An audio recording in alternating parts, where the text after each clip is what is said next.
구독자 여러분 안녕하십니까. 맘스 시사 오늘 시작하겠습니다. 그동안 어떻게 잘 지내셨습니까? 두 네. 분은? 네, 안녕하십니까. 예. 반갑습니다. 저 여기 오면 인사를 안 하고 자꾸 쳐다보고 얘기를 하려고. 예, 그래. 다른 프로그램에서는 항상 이렇게 인사를 하고 소개를 하고 이런 예. 과정을 거치는데. 그렇구나. 네. 예, 우리 저 이현경 앵커께서 시작할 때 구독자 여러분이라고 네. 하셨는데 비구독자도 많이 봅니다. 예. 아, 이 제가 시청자 몰랐네요. 대신에 구독자라고 하고 싶어서 네. 말씀하신 것 같은데 맞아요. 비구독자도 시청자라고 하니까 많습니다. 약간 너무 안 유튜브 스타일인 것 같아가지고. 아, 그렇지 않습니다. 아, 예. 그렇구나.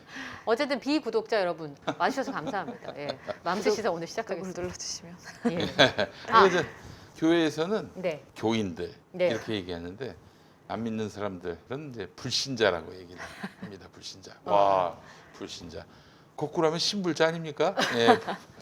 그렇게 사람을 교회 안 다닌다는 이유만으로 불신자라고 얘기하는 건 좀 과하지 않나. 네. 그래서 우리 그냥 통칭으로 시청자, 아, 시청자 여러분. 네. 국민 여러분이라고 하면 너무 거창하고. 예, 그건 시청자. 제가 하면 이상한 것 같아요. 예. 네, 지난주에 저희가 조금 이른 명절 특집을 하지 않았습니까? 그렇습니다. 예. 예. 저 방송 20몇 년간에 그렇게 사적인 얘기를 오래 해본 건 처음인 것 같다는 생각이 좀 들면서 예. 사실은 녹화를 끝내고 집에 가면서 괜찮을까 이런 생각을 하면서 네 집에 갔거든요. 저도 네. 괜찮을까라고 많이 생각하면서 일주일을 보냈습니다. 아, 네, 우리 그러니까요. 시민정 네. 평론가. 네. 저희 어머님이 제가 이 활동을 하는 걸 모르시기 때문에 속 시원하게 말할 수 있었지만 언젠가 밝혀지는 날에는 겨우 화해한 게 깨지지 않을까. 예. 약간 FBI, 후회를 하게 FBI. 됐습니다. 아무도 몰라. 우리 국정원 직원인 줄 알 거예요. 활동하는 걸 아무도 몰라. 네.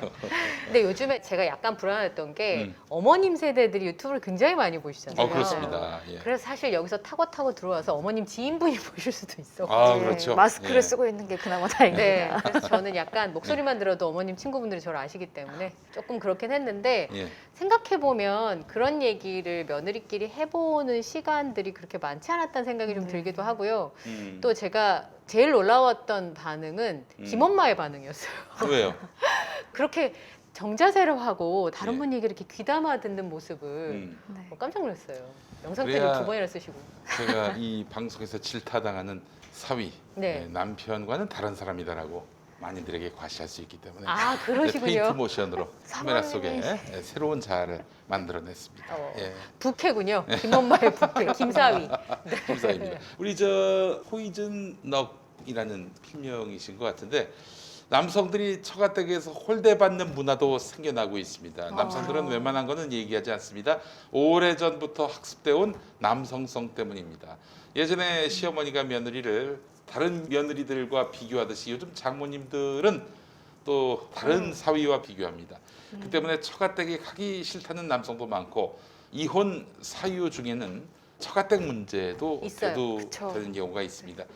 과거 부인이 서운함을 말하면 남편이 시댁편을 들면서 별거 아닌 식으로 얘기하듯이 남편도 처가댁에 대해서 서운함을 얘기하면 부인도 처가댁 편 들면서 별거 아닌 식으로 얘기하는 시대가 왔습니다.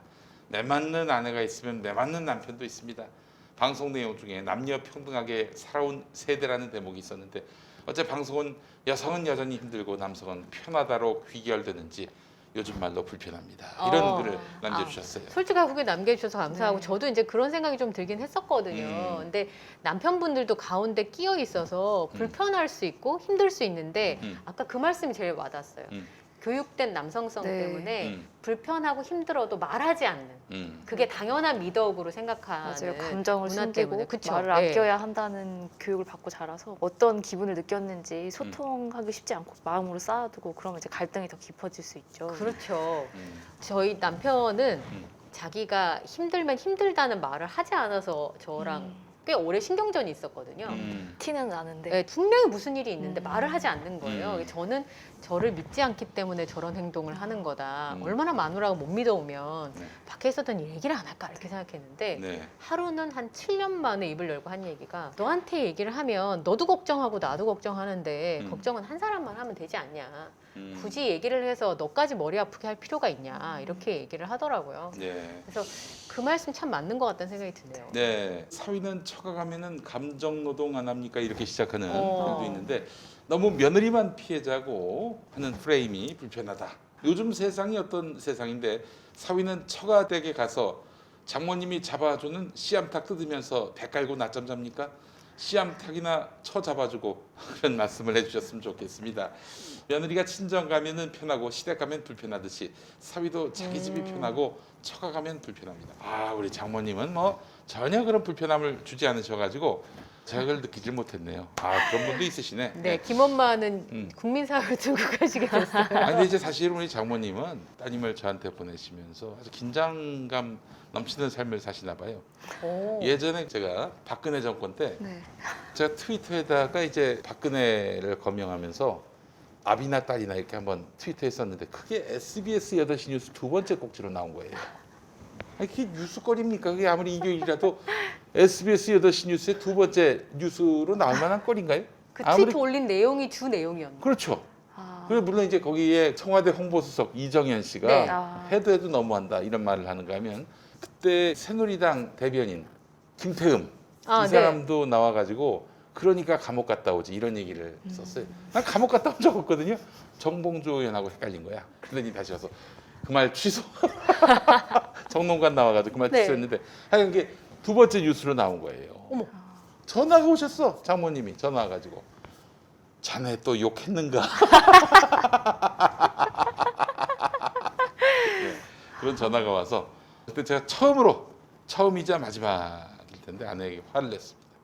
아니 나의 그 공적 활동에 대해서 그거에 대해서 이 처갓집에서 태클을 걸면은 내가 도대체 무슨 내가 지금 장난으로 그런 거 올렸겠냐고 욕했는가. 애국하는 마음으로 올렸는데 그걸 갖고 시비를 걸면은 이거 너무하시는 거 아니냐고 제가 격분을 했던 기억이 납니다만 그 일 말고는 제가 뭐 우리 장모님이나 처갓댁에 대해서 불평 가진 바 하나 없습니다.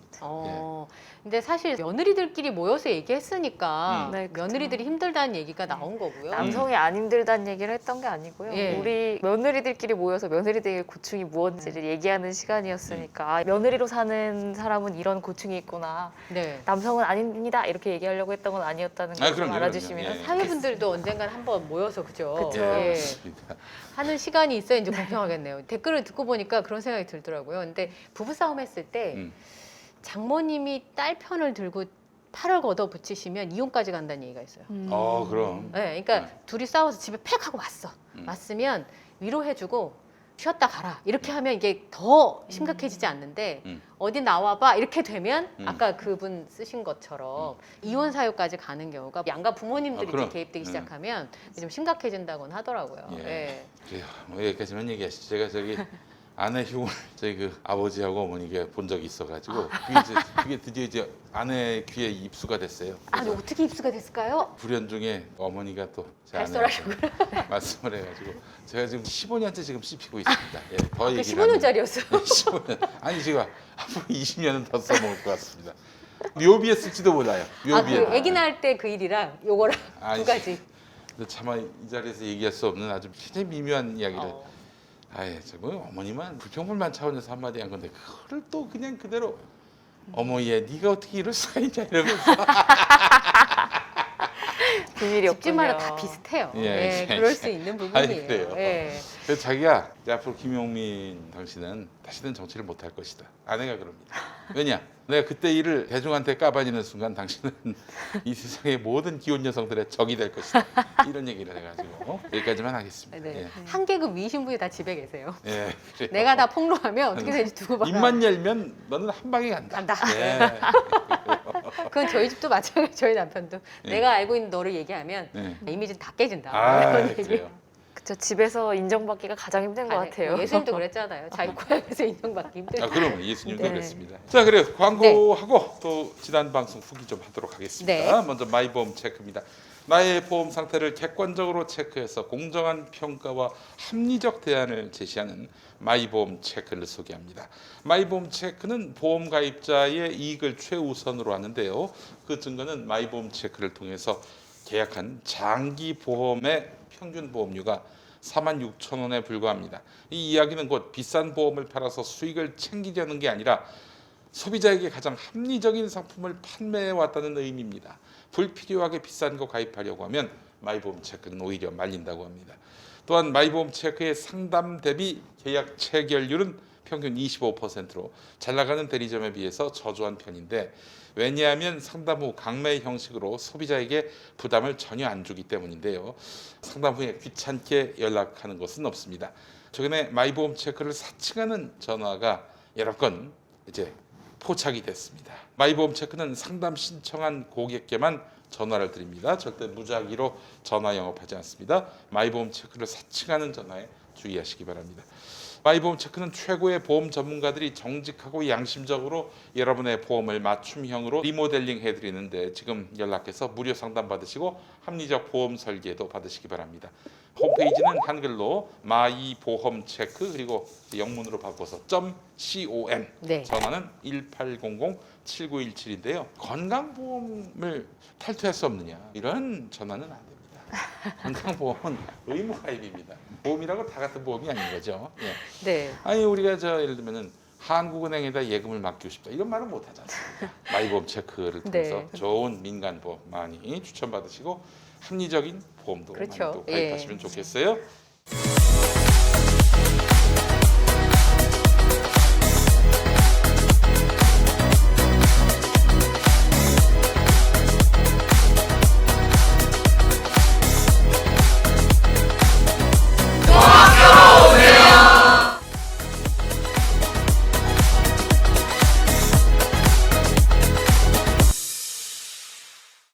이제 명절이 코앞인데 명절 계획 어떻게 세워놓고 계세요? 네, 명절 계획은 뭐 집에 있지 않을까 싶기도 하고요. 시댁엔 잠깐 갔다 와야 될 것 같기는 한데 진짜? 어떻게 할까 지금 고민하고 있어요. 친정에는 엄마가 전화하셔서 네. 너네 다 오면 무조건 4인 이상이니까 아무도 오지 말라고 하셔가지고 아 그래요? 네.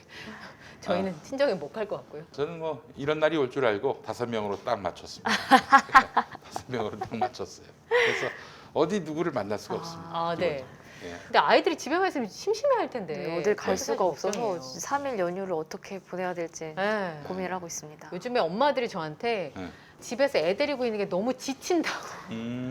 처음에는 밥 해먹이는 게 힘들었는데 나중에는 아이들이 이제 공부하는 것 때문에 EBS 보고 하는 것 때문에 속 터졌고 지금은 애들이 불쌍할 지경이고 아이를 어디 내보내야 맞아요. 되는데 내보낼 수가 없다. 음. 그런 호소를 많이들 하시더라고요. 그래서 요새 어떤 게 유행하냐면요. 저희 또래 엄마들은 키즈 카페를 자주 갔었잖아요. 아, 맞아. 지금 그게 갈 못 수가 가요. 없잖아요. 그래서 딱 그 3명, 4명까지만 받는, 그러니까 우리 아이랑 부모님만 받을 수 있게 해서 2시간짜리를 끊을 수 있어요. 그럼 키즈 카페 전체를 다 사용하고 30분 동안 전문 방역 업체가 방역을 한 다음에 다시 그 또 다음에 빠지고. 다른 팀이 오고, 그러니까 하루 이렇게 딱 몇 팀만 정해서 받아가지고 그런 데를 가서 놀기도 하더라고요. 어. 인기 있는 데는 빨리 마감이 되고. 아, 4명을 맞춰가지고. 네, 4명을 맞춰서 5인 이상 모임 금지니까. 네, 4명만 2시간 동안 그 공간을 들어갈 수 있게 하고 30분 어. 방역하고 그 다음 4명 또 한 팀 받고 이런 식으로 해서 운영을 하고 있다고 하더라고요. 네, 그래서 지금 5인 때문에 어떻게 할까 저희 형제 모여서 회의를 2번이나 했어요.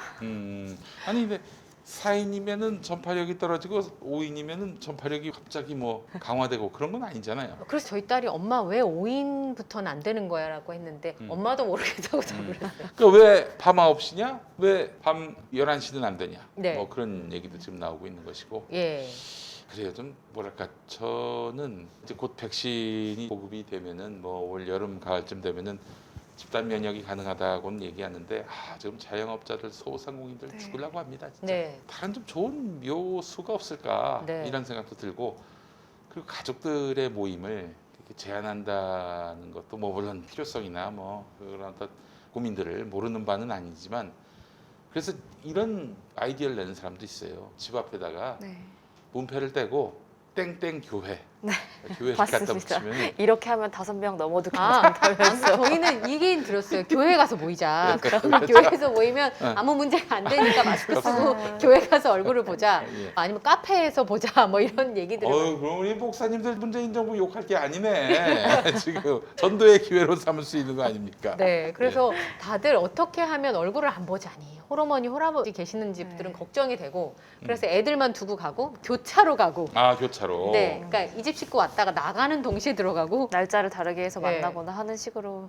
그리고 이게 유행한다고 해요. 맘카페 제가 열심히 들어가 보고 있는데 저희 시댁에서 모인다고 하네요. 누가 신고 좀 해주세요. 라고 글을 올린 글이 인기글로 올라가서 댓글 중에 신고 품하신가요? 이렇게 올라가는 글이고 네, 저도 그 기사 봤어요. 너무 펐습니다. 예. 아, 며느리 세상 나쁜 사람 만들었어요.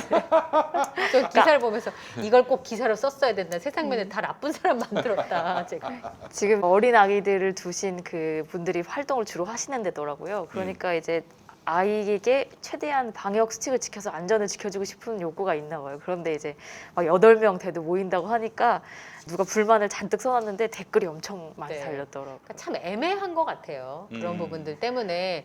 그래서 이제 시어머님들이 전화를 안 하시니까 어떻게 할까 고민들이 좀 많고. 그 첫 비대면 추석이라서 남편을 시댁으로 보내서 줌을 설치해주고 네. 만나기로 했다고 하는 집도 있었어요. 비대면 어. 추석을 아, 보내겠다. 어머, 지금 홈쇼핑이 엄청 매출이 오르고 있다고 해요. 장난 아니라 그러더라고요. 지금 부모님께 선물을 다 비대면으로 보내고 네. 그러는 것 때문에 그러니까 이제 남편이 이런 것들 선물로 그렇게 보내고 줌으로 우리 만나자 해서 특파원이군요. 네 남편이 가서 컴퓨터에 줌을 설치해서 그렇게 만나기로 했다고 하는 가정들도 네. 있습니다. 저희도 지난번에 줌으로 한번 해봤어요. 가족 어. 모임을. 음. 조카들끼리 볼 수가 없는 거예요. 너무 맞아요. 오랫동안. 그래서 이제 봤더니 3시간을 애들이 앉아서 수다를 떨더라고요. 그래요? 네, 그러니까 줌을 저희는 좀 불편해서 아빠랑 저랑은 조금 얘기하다 말았는데 애들은 그걸로 별걸 다 하는 거예요. 아, 애들은 이미 수업을 그렇게 받고 있기 때문에 되게 익숙해서 네. 줌이 40분 제한이 있거든요. 네. 이 무료 버전은. 그럼 40분 끝나고 잠깐 쉬었다 쉬었다 또 또 누가 해요. 열고 음. 그래서 한 1시간, 2시간을 아이들 쉽게 얘기하더라고요. 저도 이야. 일주일에 한 번 정도 아이들 야. 그렇게 만나는데 네. 어른들은 뭐 만나면 먹기 바쁘고 TV 보기 바쁘지. 그렇죠. 그래서 이렇게 밥을 차려놓고 응. 혼밥을 같이 같이. 먹는 네, 혼밥을 같이 먹는 것도 있고 코로나 이후로 되게 여러 가지 새로운 모습들을 맞아요. 알게 됐어요. 어. 그리고 이제 이번 주에는 제가 이제 교회에서 아이들과 만나는데 이번 음. 주에는 온라인으로 윷놀이를 해보려고 지금 알아보고 뭔 있습니다. 네. 스피드 퀴즈 하더라고요. 저 아는 분은. 그러니까 그래요? 그 종이 20장씩 준비하라고 그래서 뭐 하나 했더니 스피드 퀴즈를 종이로 써서 답 맞추기 이런 거 하고. 네. 아, 그래요. 그러니까 이가 없으면 잇몸이라고 그렇게 방법들을 찾아가시는 경우들이 있더라고요. 그러니까 어쩔 수 없으니까 지금 말씀하신 것처럼 음. 아 비대면 윷놀이 한 번도 생각 안 해봤는데 예전에 제가 대학 강의 나갔을 때 학교에서 이제 윷놀이를 하고 그러면 말판이 있어야 되는데 말판은 지하철 노선도. 그 말은 거기 현장에 나간 학생들이 해가지고 이태원역에 도착하는 걸로. 아 진짜입니까? 아. 네, 그렇죠. 어머. 안산의 한양대학교 에리카 캠퍼스였는데 네, 한 대 앞 역에서 시작해서 네, 이태원역까지 가려면 환승을 해야 되잖아요. 네. 환승 포인트를 놓치고 많이 넘어간다 그럼 그러면 어떻게 해요? 그러면 그냥 가야 돼요? 가든지 아니면 백도를 날리든지 아니면 거기서 또 다른 곳으로 환승을 해서 가든지 해서 이태원까지 가야 되는데 아 나중에는 이게 3박 4일 가도 안 되겠더라고 그래서 한번 좀 페이크를 넣었죠. 그래서 백도를 해가지고 들어가는 걸로 해가지고 그렇지 않으면 이게 프로가 끝날 수가 없는 거예요. 그렇죠. 그렇겠네요. 너무 환승역 신박한 놓치면 게임이긴 한데 예. 사람을 말로. 네, 무한도전에서 했을 법한 그러니까요. 맞아. 학부에서 했었죠 그렇게. 그래서 거기서 말을 그 지하철 노선도로 했었고 그랬는데 또 하나가 그걸 시도하다가 말았어요. 한양대 에리카 캠퍼스가 정말 대한민국에서 제일 큰 캠퍼스예요. 아 그래요? 정문과 후문 사이에 이게 정말 차로 가도 한 10분 거리인가 그럴 되게 거예요. 크구나. 그래서 이제 정문과 후문을 골대로 하고 축구를 축구공 5개로 이제 골을 넣는 축구공 5개로 해가지고 학생들이 이제 거기서 축구를 하는. 아이디어는 누가 내시는 그건 내가 내지 주로. 예능 네. 프로그램에 되게 적합하신 아니 근데 이게 내가 좀 라디오 출신이라서 너무 감이 없었는데 그걸 화면으로 구현할 방법이 없는 거예요. 그래서 그렇네요. 쫓아가면서 뭐 이런 요즘 같았으면 이거 있었을 텐데. 드론도 있고. 드론도 있고. 네. 그런 게 없던 시대였기 때문에 오. 예, 그래서 굉장히 애를 썼던. 너무 앞서가셨나 봐요. 그러게요. 예, 요즘 같은 세상에 무한도전을 하셨으면 진짜 네. 누구보다 드론을 신박한 다 아이템을 띄워서. 많이 하셨을 것 같아요. 그러다가 이명박 씹어가지고 그 학교에서 이렇게 됐죠. 이명박을 씹어가지고 열정적인 예, 교수님이셨는데 내 싹을 잘랐어. 예. 아 골대 2개를 공 5개로 축구를. 그러게요. 룰이 되게 디테일하겠어요. 네. 그러니까요. 근데 큰일 났다. 그거를 화면으로 구현할 방법이 없어가지고 결국 그거는 엎었고 뭘 했냐면은 저걸 했을 거예요. 학생들의 정말 관심사인데 정문에서 복사 가게가 학교에 3개 있었는데 어느 길로 가야 복사 가장 가게를 가장 빨리 갈 수 있는가? 네, 뭐 그런. 그리고 또 어디가 더 서비스가 좋은가? 네. 이런 걸 이제 꼭 세 팀이 나눠서 경연을 했었고 그리고 학과 사무실에서 짜장면을 시키는데 한 그릇 한 그릇을 동시에 시키는 거예요. 네. 어디요? 누가 빨리 오나 서비스 누가 줬나. 그 무슨 수업이었어요? 네. 그게 신문방송학과 영상 제작 강의였어요. 그 영상 제작과 무슨 관계가 있을까요? 근데 이제 학생들이 재밌을 것 같잖아요. 네. 치를 떨어 했다는 후문을 들었어요. 너무 일이 터무니없이 키가 커서. 크니까 나도 그게 좀 완급 조절을 못 해가지고 지금 유튜브에 그 영상을 띄웠으면 네, 완전 엄청 대박이죠. 대박이죠. 나도 있죠. 뭐 어딘가에 있어요. 네, 복사 가게까지 빨리 가는 뭐 3분 컷 이렇게 해가지고 올리면은 지금은 어마어마한 너무 그래, 앞서가셨어요. 근데 또 학생들한테 수업 얼마나 또 열정이 많았냐면 그때만 해도 30대 아니었습니까 제가. 아, 30대 초반이었죠. 열정이 너무 많다 보니까 학생들한테 근데 다행히 그는 상대 평가가 아니어서 네. 난 다 A뿔을 주려고 과제를 안 내는 학생들 집 앞에 가가지고 사당동에서 차를 대기하면서 와. 과제 낼 때까지 기다리고 학생 정말요? 입장에서는 정말 최악의 교수님이에요. 내가 안 내겠다는데 내가 그냥 F 나 맞겠다는데. 그냥 이거 쓰기 싫은데 막 교수님이 집 앞에 레포트를 받으러 와 있어. 근데 진짜 요즘에 비대면 때문에 대학 교수님들도 이제 인터넷으로 강의를 하시잖아요. 그쵸. 유튜브로. 그래서 가끔 어디 지방에 있는 대학의 연극영화과 교수님이 너무 재밌다 그러면 네, 애들이 맞아요. 청강을 거길 간대요. 아, 그래요? 네, 성지순례 가는 거죠. 가서 사실은 자기하고 아무 상관도 없는데 그 교수님 강의가 듣고 싶어서 유튜브로 가서 구독자가 10,000명이 넘는 그런 교수님들이 생긴다고 하더라고요. 아마 지금 같은 상황에서 강의하셨으면 아니 그거는 제가 강의로 학생들한테 수업한 게 아니라 실전 현장에서. 그러니까 네. 후기만 올라와서도 아마 대나무 숲이나 이런 데 100% 올라왔을 만한 저것도 그러게요. 했었네 생각해보니까 대학 강의할 때 지금은 없어졌는데 루터 대학교에 연극영화과가 있었어요. 네. 거기 교양 강의 나가고 한양대학교 신문방송학과 나갔는데 둘을 조인을 해가지고 드라마를 만들었어요. 드라마. 오. 학생들은 되게 환호했겠네요. 예. 그러니까요. 서로 신선한 얼굴들을 만날 수 그치. 있어서. 어떤 드라마를 만드냐면 막장 드라마. 그때 또 10년 전만 해도 막장 드라마. 그래서 뭐 그냥 수시로 사람이 죽고 뭐 눈에서 레이저가 나오고 뭐 이런 거. 그리고 알고 보니 오빠하고 뭐 이런 거. 그렇지. 뭐 네. 그 출생의 비밀서부터 출생의 비밀 시작해서. 꼭 있고. 김치 싸대기를. 김치싸대기까지는 안 했고 남자 여자가 뒤바뀌는 뭐 이런 웬만한 소재가 다 들어가 SF인데요? 있네요. 네. 벼락이 날라와가지고 둘이 바뀌는 뭐 이런 것부터 시작해서 오. 갑자기 죽었는데 사람들이 다 죽는 거예요.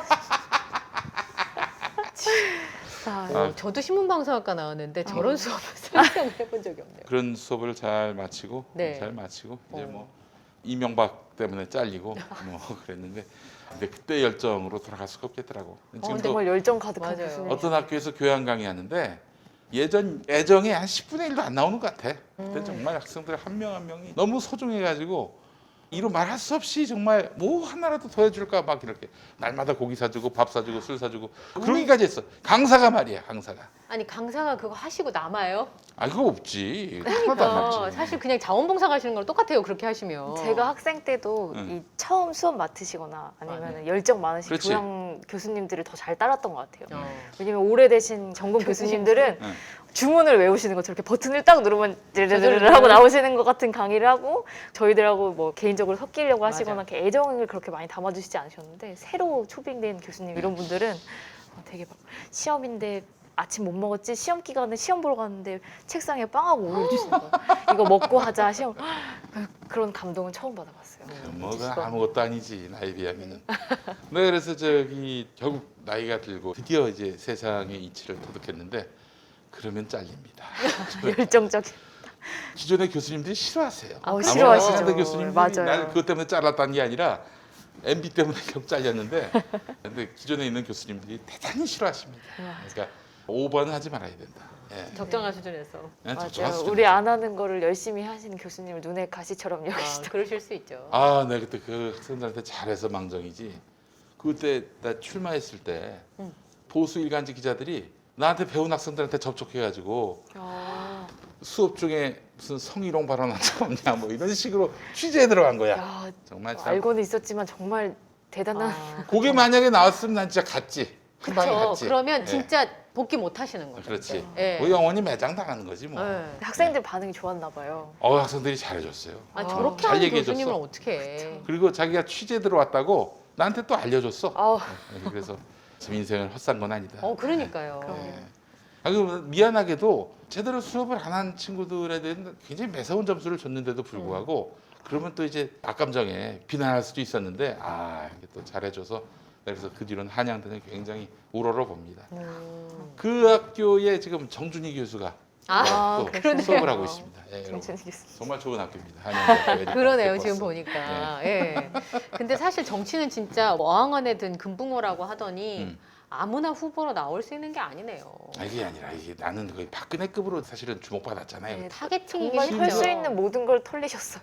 박근혜가 왔어 우리 지역구에 와가지고 질 것 같으니까 와가지고 막 그렇게 유세도 했었어요. 내가 들었거든 유세를. 참 막말이나 해대는 저런 아이들 교육에 전혀 도움이 안 되는 대한민국이 부끄러운 저 후보를 국회에 보내시면은 이 나라가 어떻게 되겠습니까? 이러는 박근혜 멘트를. 인연이 깊으시네. 인연이 깊습니다. 예. 그런 일들이 있었습니다. 학교에 가서까지 취재를. 예. 야. 그럼요. 왜 안 해? 한참 전일 텐데요. 그 가르쳤던 그러니까요. 학생들은. 근데 너무 주목받으셔가지고 아마 그때 그 선거는 제 기억에 음. 김엄마밖에 기억이 안 나요. 그래요. 네, 그게 보궐선거였잖아요. 근데 사실은 아예 보궐선거 아니에요? 총선이? 2017년, 총선이었어요? 2012년도였죠. 네. 아이고 정말 진땀 빼네 그 아, 얘기니까. 그러니까요. 예. 오늘 이제 저희가 지난주에 이제 명절 특집을 해가지고 그 얘기를 좀 하고 있었는데 어쨌든 남자분들이 불만이 좀 많으셨군요. 네, 그래. 결과적으로 말씀드리면. 그런 분들도 있는가 하면은 제가 그분들을 대변하지 못한 이유가 장모님이 너무 잘해주셔가지고 아. 딱 한 번에 그때 사건 자네 또 욕했나 뭐 이 사건 외에는 뭐 한 번도 그분에게 제가 섭섭하거나 그런 게 없었기 때문에 그랬는데 모든 사위들 남편들이 다 그런 거는 또 아닌 거라는 것도 이번에 네, 저희가 그쵸. 성찰하게 됐습니다. 예. 네. 근데 남자분들도 고충이 있다는 생각을 하면서도 내 얘기하기 바빠서 약간 음. 그렇긴 한데 남자분들도 그런 부분이 있지 않을까. 제가 이제 말을 하는 직업이다 보니까 부부 싸움을 하면 우리 남편이 얘기하다 말아요. 그럼 해보면 말로는 이길 수가 없지. 해봐가지고 너를 이길 수가 없는데 내가 이걸 왜 하고 있는지 모르겠다. 그래서 그냥 나가요. 바람 쐬러. 아, 그래. 근데 그렇게 생각해보면 그도 참 고충이 많지 않을까. 말 많은 여자를 아이고, 사니까. 서로 예. 서로 갈등을 겪고 있는 거죠. 예, 그렇죠. 예. 근데 제가 봤을 때 아나운서도 그렇지만은 우리 신민정 그렇죠. 평론가 설교를 하시잖아요. 이건 뭐 이길 수가 없을 거예요. 저희는 어렸을 때, 그러니까 20살 때부터 알고 지냈어요. 그리고 이제 너무 비밀을 많이 하는 사이 네, 아니에요? 연애도 오래 하고 그리고 뭐 헤어졌다 다시 만나기도 하고 그래서 서로에 대해서 아주 잘 알고 있습니다. 그래서 서로를 잘 알고 있다고 가정하기 때문에 되게 많이 싸우는 것 같아요. 이래서 이랬을 것이다. 그래서 추정이 많죠. 네. 맞아요. 근데 이제 다 알고 있다고 생각하면 오히려 싸움이 커지고 내가 저 사람을 아직 모르는구나라고 해야 화가 덜 납니다. 아 그래요. 아 내가 모르는 면이었고 몰랐어라고 하면 싸움이 덜 되는데 이제 너 그래서 그런 거 아니야 이렇게 되면 이제 싸움이 단정 되더라고요. 짓고 들어가면 끝이 네. 없어요. 그리고 또 그- 그렇게 얘기하면 얘기하고 싶지도 그- 않고. 주로 제가 하는 예측이 맞아요. 문제는 맞다는 건데 아니라고 하는 말을 들어주려고 지금 애쓰고 있어요. 아 사실은 그렇습니다. 마누라의 말을 들어야 자다가도 떡이 생긴다는 말은 정말 그건 진리의 말씀입니다. 진리의 말씀. 진리의 말씀이에요? 예. 그 그래서- 아내가 2012년 총선 때 나가지 말라고 그랬거든. 예. 그 말을 듣지 않아 가지고 제가 아주 그냥 피떡이라서 들어왔죠. 그 저는 제가 부부니까 가장 명확하게 객관적으로 짚어줄 수 있을 거라고 생각을 하는데 남편이 저한테 원하는 거는 객관적인 그걸 얘기하는 걸 바라는 게 아니라 편을 들어달라는 거거든요. 맞아요. 자기 잘할 거야 힘내 이런 얘기를 해줬으면 좋겠는데 내가 생각할 땐 그건 아니야 이렇게 정확한 얘기를 바라지 않더라고요. 그래서 알겠습니다. 상처를 남자분들도 받더라고요. 전 저희 남편이 상처 안 받는 사람인 줄 알았는데 세상에 그런 사람은 없더라고요. 예. 좀 조심해야겠다 이런 생각을 저도 많이 하고 있습니다. 네, 오늘 좀 귀담아 들을 수 있는 이야기 그리고 쭉 들어보고 싶은 이야기를 저희가 좀 준비했는데요. 오늘 새로운 책을 하나 소개를 좀 해드리려고 합니다. 코로나 변화의 방아쇠를 당기다를 쓰신 박연미 기자님을 오늘 모셨습니다. 어서 오십시오. 안녕하세요. 네. 아이고 박 기자님. 아 오랜만에 봬요. 아유 감사합니다. 네. 예, 우리 박 기자님은 정말 박구라라고. 박구라? 박구라. 박시성을 가진 구라. 예. 아, 네. 된다는 박구라는 얘기가. 게 아니라 체인자라는 게 아니라 박구라. 된다. 아, 아니, 깜짝 놀랐어. 오자마자 가라는 줄. 이번에 책을 내셨어요. 네. 네. 다 코로나 읽어봤는데 변화의 방아쇠를 당기다. 아 정말 이 트렌드가 어떻게 표현하는지 정말 눈 깜짝할 사이에 바뀌는 이 세상에 모든 흐름들이 이 책 안에 다 담겨 있어요. 이야. 특히 코로나 시대에 이 세상이 180도 바뀌고 있지 않습니까? 코로나 이후의 세상에 대해서 어떤 눈을 갖고 싶다. 기존의 눈을 떼어내고 새 눈을 장착하고 싶다. 새 눈을 갖고 새 있다. 눈, 네. 헌눈 주고 새 눈. 우리가 바로 이 책이면 됩니다. 예. 파편적으로 이렇게 정보들을 맞아요. 얻었잖아요. 교육은 이렇게 바뀔 것이고 뭐 산업은 이렇게 바뀔 것이고 근데 그거를 쭉 다 다뤄주셨어요. 네. 그래서 정말 작년 한 해는 멈춰 있었다라고 생각을 했는데 얼마나 많은 분야에서 얼마나 많은 변화가 있었는지 정말 자세하게 설명을 해주셔서 네. 잘 읽었습니다. 다 읽고 왔어요. 지금. 진짜요? 예. 네. 뭐 이 정도면은 저는 출연료 오늘 안 받고 아이고 출연할 아이고. 것 같은데. 그걸 다 노리고 이제. 그러려고 했는데 저쪽에서 그렇게 달라고 계좌번호를 제가 극렬저지는 못했습니다. 예. 근데 이게 사실 올해 면접 보는 친구들이 보면 참 좋겠다는 네, 생각을 했었어요. 맞아요. 왜냐하면 작년 한 해가 그 전해와 너무 많은 변화를 아, 그럼. 겪어서 음. 앞으로 코로나를 겪으면서 이 마스크 벗고 나면 무슨 일이 벌어질까를 고민하게 되잖아요. 네. 이제 그런 분들한테 모든 분야에 대해서 굉장히 일목요연하고 쉽게 이렇게 설명이 돼 있어서 좋지 않을까 이런 생각이 좀 들고 저는 책 중에서 그 부분이 제일 기억에 남더라고요. 사람이 어떤 변화를 가는데 66일 정도가 걸리는데 네. 우리가 마스크를 벗어도 지금 하던 거를 바꾸지는 못할 거다. 전부 다. 그게 제일 무서웠어요. 사실은 솔직히 말씀드리면 지금 이 변화를 이제 내가 받아들여야 되는구나 이런 생각이 들어서 앞으로 뭘 하면 어떻게 하면 좋을지 오늘 얘기를 좀 나눠보겠습니다. 네. 근데 오늘 기자님 오기 전에 김엄마가 기자님을 특이하게 설명하셨어요. 저를요? 예, 예전에 아주 재밌는 아. 일화를 기억을 하시면서 네. 글쎄 뭐 워낙 MSG 쪽으로 강한 분이라 그걸 제가 감안하고 한번 들을까요? 감별해 볼게요. 제가. 네. 예. 예전에 김윤옥 여사와 아주 인연이 깊으시다고. 인연이 깊다기보다 짧고 굵었는데 이제 예전에 정치부 출입할 때 네. 중앙일보 계실 때. 네, 예. 이명박 대통령이 이제 당시에는 당내 경선을 치르고 있었죠. 일산 킨텍스에서 이제 출정식을 하는 건데 제가 그때 경험이 일천하고 파이팅 넘치는 기자다 보니 아유. 오지 말라는데 기자들 이게 가드들이 막고 예. 있었거든요. 그렇지. 거기를 낮은 포복으로 기어가서 제가 어렸을 때는 기어다니는 애로 되게 유명했거든요. 오. 취재를 하시면서요? 취재할 때도 항상 기어가면 이제 잘 안 보이니까 예. 그래서 스타킹이 항상 무릎이 까져 있었어요. 아이고. 그래서 기어가가지고 저 후보님 뭐 이렇게 했는데 이 뒤통수가 멀티비전 카메라를 가려버린 거예요. 오. 근데 지금 방송이면은 제가 저 카메라에 이렇게 대고서 어이구 이런. 김엄마 얼굴을 가리는 거죠. 야. 이현경 아나운서랑. 예. 제일 중요한 프로그램 가린 거예요. 그리고 이제 바로 이제 카메라맨들은 이제 욕이 튀어나오지. 그렇죠. 반사적으로. 그래서 들을 수 있는 모든 욕이 막 들리는데 여기서 갑자기 응. 하나의 소나기가 탁 뒷덜미를 잡고 질질질질 난 드디어 바디가드한테 끌려가는구나 봤더니 아니 이거는 사모님이시더라고요. 김윤옥. 네. 김윤옥 씨. 김영 여사님 질질질질. 네, 뭐 남의 잔치에 가서 네. 뒤통수로 멀티비전을 가렸으니까 아시겠지만 멀티비전이 얼굴이 한 24개 정도 나오잖아요. 그럼 뒤통수 24개가 나왔어요. 그렇죠. 뒤통수 24개가 가렸으니까 예. 제가 잘못했죠. 그 빌리는데 비싼데 남의 잔치에 가가지고 그래서 속삭이시더라고요. 시장님 텔레비 나오셔야 되는데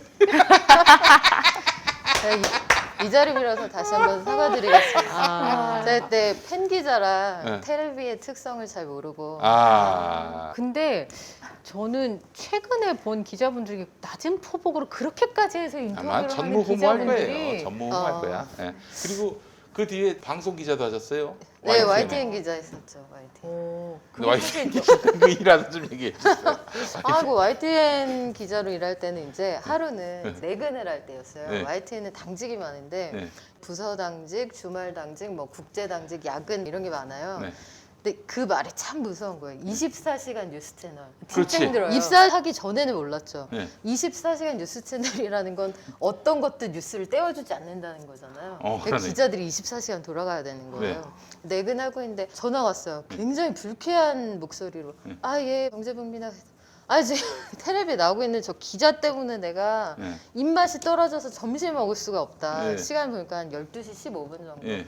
왜 무슨 그런 못생겼다. 정말 그래서 도대체 누군데 입맛이 또 저예요. 그게 바로 나. 그게 아마 인터넷에 찾아보시면 있을 텐데 금융위원회 출입할 때였는데 예. 전날 과음 배치로 인해서 앞통수가 뒤통수만큼 부은 날이었어요. 근데 갑자기 아침에 선배가 이 리포트에는 스탠드업이 하나 들어갔으면 좋겠다. 그래가지고 우리 팀장이 아침에 급하게 스탠드업을 하라는 거죠. 예. 물론 화장은 안 돼 있었어요. 어이구. 급하게 좀 찍어 발랐는데 네. 그걸로 수습하기에는 너무 상태가 좋지 않았어요. 하지만 하라고 하니 했습니다. 네. 했더니 할아버지가 못생겼다고. 그래서 제가 진짜 진심으로 정말 죄송합니다. 다음부터는 제가 조심하라고 단단히 일렀어요. 본인인데. 그렇죠. 제가 저한테 단단히 일렀어요. 못생겼을 때는 텔레비에 나오지 말아라. 와. 하지만 그 이후로도 몇 번의 못생김을 시전하면서 아, 그랬던 기억이 있네요. 에피소드 2개만 들어도 네. 오늘 진짜 기대가 돼. 아, 제가 아, 익히 들어 알고 있었지만 또 그러니까. 실물을 영접하니 빨려 들어갑니다. 완전 아니 대박을 근데 보신 것 오늘 같아요. 네. 화장하지 말고 그러더니 네. 이럴 줄 알았어. 나만 빼고 다 그럴 줄 알았어. 네, 마스크를 벗으면 때문에 본인이 안 제가 아니 분명히 문자가 왔거든요. 네. 방역 관계로 메이크업은 진행하지 않고 네. 마스크 쓰니까 염려 말고 알아. 네. 나만 이럴 줄 알았어 또. 네, 괜찮습니다. 우리 이제 대마시아는 전화가 없어요. 아, 전화가 없으니까 전화 올 리가 없습니다. 댓글로. 댓글로 지나갈 수 있겠네요. 아니에요. 네. 이 정도의 얘기를 풀어주시면 제 생각에는 충분하실 것 같아요. 아니 뭐가 우리 박 기자님이 모자란다고 외모가. 많이 모자라죠. 실정하시네. 아 아니 그래요? 피부 너무 좋으신데요. 일단 반짝반짝. 다리 길이 뭐 이런 쪽. 에이. 앉아서 하잖아요. 아, 다행히 앉아서 하는 프로 좋아요. 네. 자, 오늘 여러 가지 이제 코로나로 인해서 여러 가지 변화를 겪게 됐었잖아요. 그래서 저희가 질문을 몇 가지 좀 준비를 해봤는데 신민정 평론가 먼저 질문하시겠어요? 네, 저는 이 코로나19 상황에서 어린 아이를 키우는 엄마로서 가장 걱정됐던 건 돌봄에 관한 문제였어요. 네. 돌봄. 아. 학교가 문을 닫으면서 우리가 학교에 의존했던 돌봄 시스템이 완전히 무너졌잖아요. 그래서 이 돌봄에 대해서 어떻게 해결할 수 있을까를 찾아볼수록 돌봄에 대한 문제에 두 가지 시선이 있구나. 돌봄은 교육의 연장이다라는 시선. 그래서 학부모나 보육교사들은 이게 학교에서 전담이 되어야 된다라고 하는 시선이 있는 반면에 교사인 제 친구는 분명히 보육과 교육은 맞아요. 분리되어야 된다. 지금 그렇지 않아도 코로나 시대에 교사들이 지금 따라가야 될 교육적인 변화가 많은데 보육까지 하는 거는 문제가 있다. 지자체가 해야 된다. 이렇게 이야기하는 교사 친구가 있었어요. 우리가 이 문제를 이 갈등이 좁혀지지 않고 두 의견이 어떻게 봐야 될지 코로나 이후의 상황에서도 근데 사실은 저는 이제 아들이 11살이 됐고 작년에 10살이었는데 1년 내내 같이 다녔어요. 어. 모바일 보육을 한 거죠. 어. 근데 방송국에 매일매일 같이 다니면서 저와 같은 형태로 일할 수 있는 엄마가 아니면은 이거 진짜 답이 없겠다. 1년이면. 그때는 이제 우리 박연미 기자님이 프리랜서로서 네. 그러니까. 이 방송 저 방송 평론하러 그렇죠. 다니셨죠. 그럼 예. 걔는 뭐 이런 식이에요. 이제 1년이 지나니까 만약에 MBC를 간다. 엄마 나 7층 대기실에 가 있을 테니까 3층 갔다 7층으로 올라와.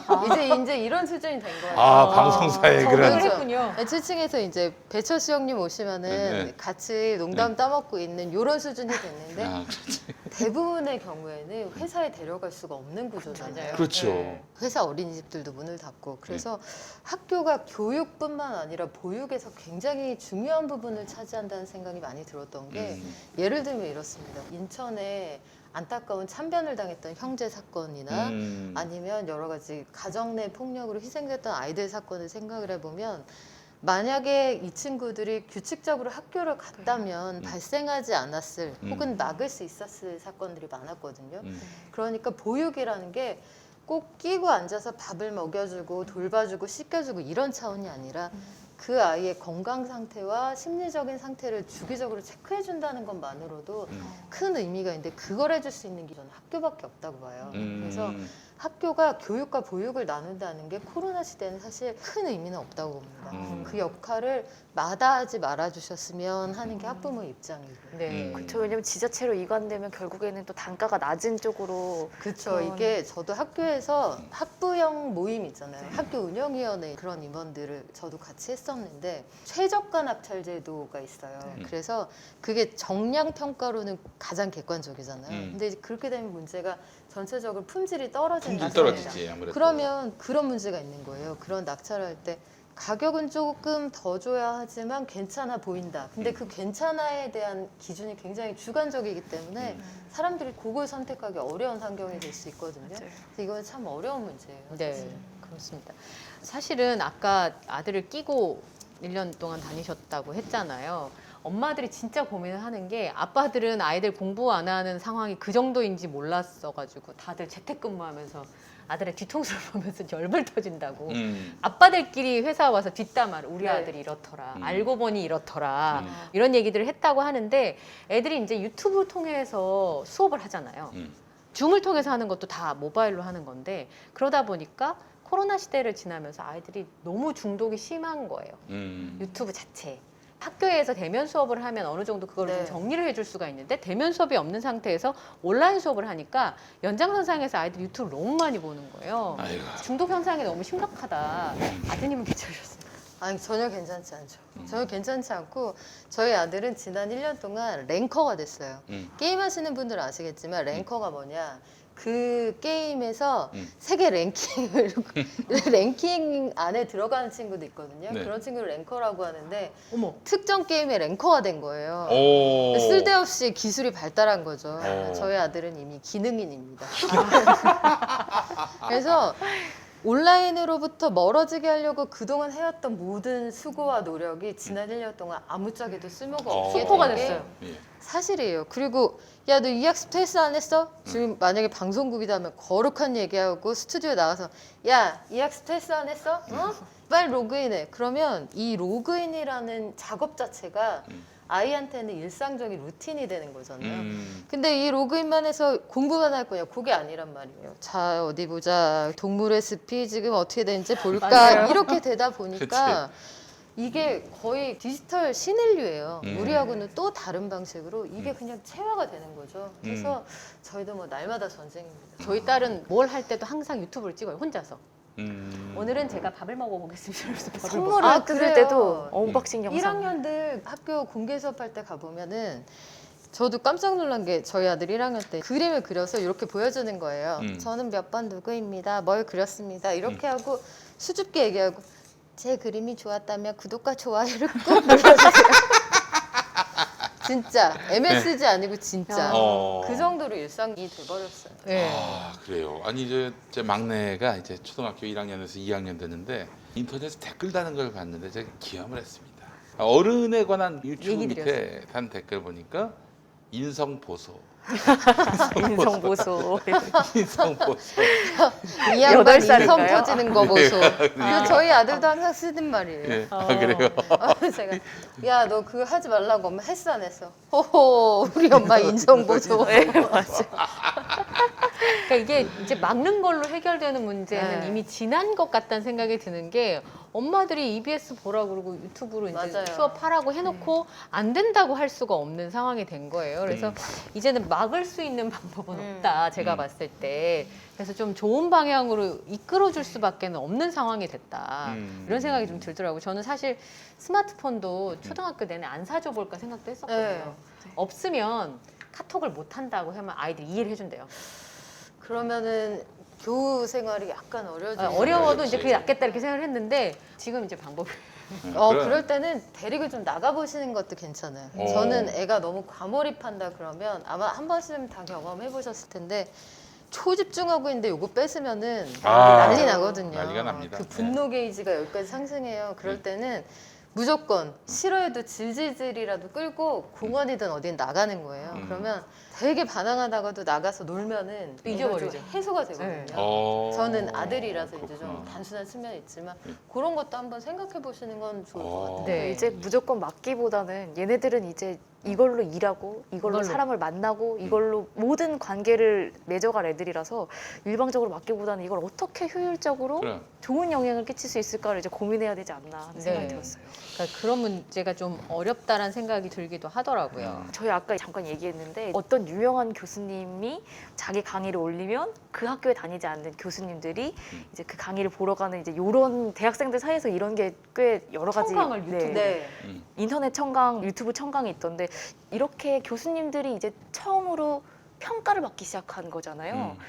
어떻게 보면 우리가 아예 손댈 수도 없는 그런 급의 그런 급의 영역이었는데 그러면 이게 결국에는 교수님들이 평가를 받게 되면 우리가 유명 대학이다, 명문대다라고 했던 대학들의 교수님들도 평가 대상이 될 수 있는 거고 결국에는 이렇게 되면 우리가 학벌주의에도 영향이 있지 않을까 앞으로는 그런 얘기도 좀 써주셨던 것 같아요. 어떤 아, 네. 대학의 변화. 제가 또 강의하는 사람의 입장에서 이런 고민도 있어요. 김 교수님. 아 예, 교양 강의인데 교양 강의를 했어요. 네. 같은 제목인데 다음 학기도 해야 돼.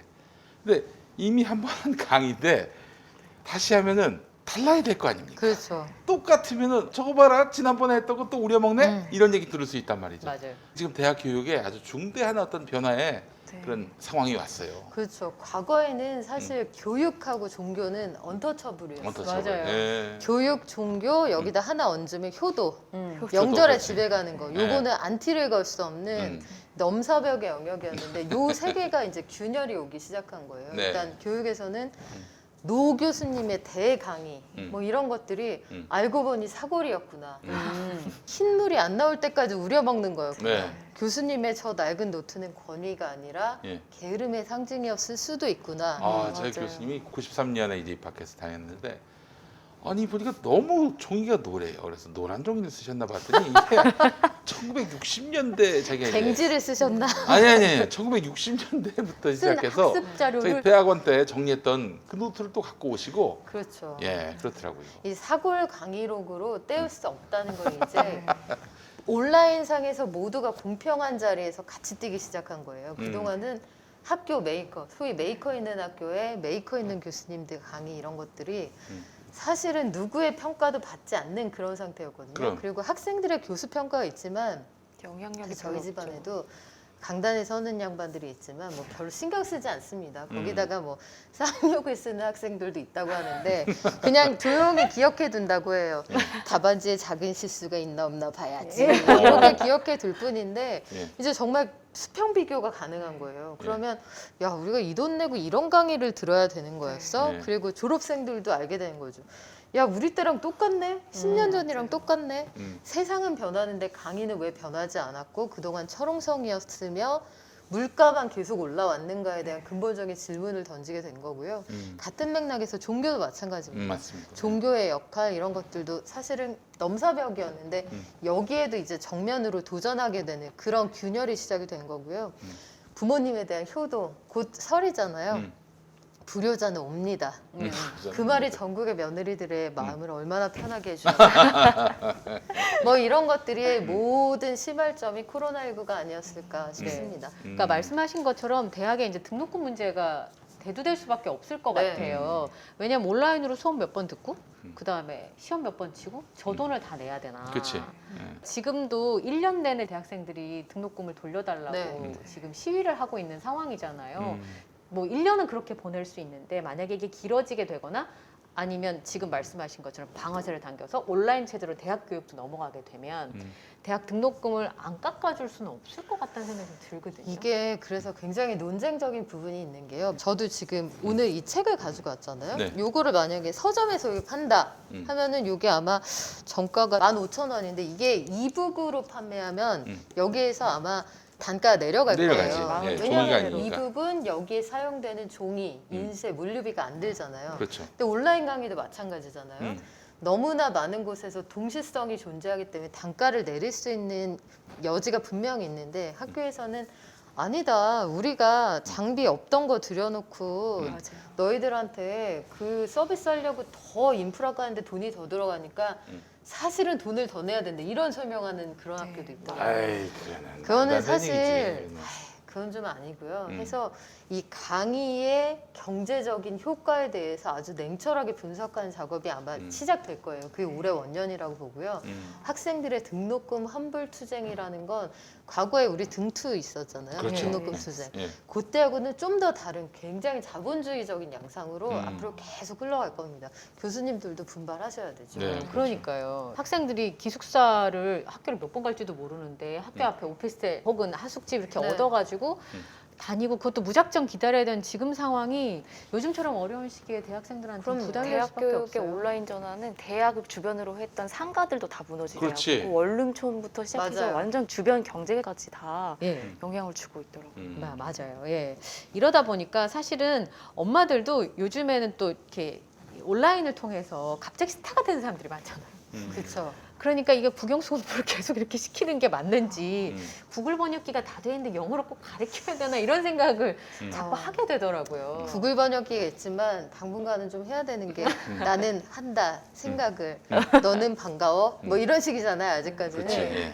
그치만 제가 이번에 이제 아들하고 굉장히 가까이서 오랫동안 대화를 하면서 그 생각은 했어요. 아들이 어느 날 그러는 거예요. 제가 그 대학원 뭐 졸업회인가 이게 이제 아들이 우연히 그걸 보고선 영어로 막 뭐라 써 있는 거예요. 그게 뭐 어쩌고 줄라이 어쩌고 저쩌고 막 몇 월 며칠 했더니 쭉 읽는 거죠. 아, 이 자식 영어 가르친 보람이 있네 이렇게 생각했어요. 그래서 이걸 딱 내려놓더니 근데 엄마 줄리가 누구야? 자기가 현타가 갑자기 확 오면서 뭐라고? 줄리?